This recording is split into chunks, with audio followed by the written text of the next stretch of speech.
ஒரு British councillor, British உயரதிகாரி சென்னையில் இருந்தார். நீண்ட நாட்களாக இருந்தாராம். அவருடைய அலுவலகத்தில் அவருக்கு ஒரு தமிழ் படிக்கணும்னு ரொம்ப ஆசையாக இருந்ததாம். சரி, தமிழ் படிக்கணுமேன்னு சொல்லிட்டு எல்லா நூல்களையும் வாங்கி படித்தாராம். எல்லா நூல்களையும் வாங்கி படிச்சுட்டு தன்னுடைய அலுவலகத்தில் ஆங்கிலத்தில் ஒரு சொற்றொடர் எழுதி வைத்தாராம். இது நடந்த செய்தி. An unspoken word is priceless.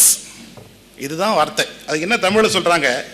Tamil திரை பாடலில் இருந்து வரிகள் ஈடாக ஆங்கிலத்தில் எங்களுக்கு இல்லை என்று அறிவிப்பு பலகையில் இது மாதிரி ஒரு வார்த்தை இதுவரையில் ஆங்கிலத்தில் எங்களுடைய நாட்டிலே இருக்கிற ஆங்கில அறிஞர்கள் கூட யாரும் இதுவரையில் சொல்லவில்லை.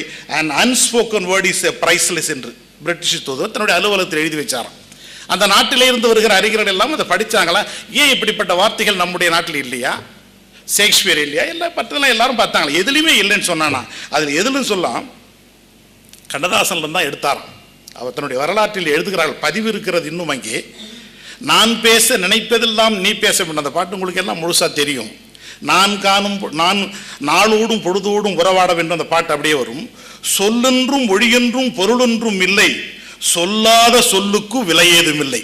இது கண்ணதாசன் பாட்டு.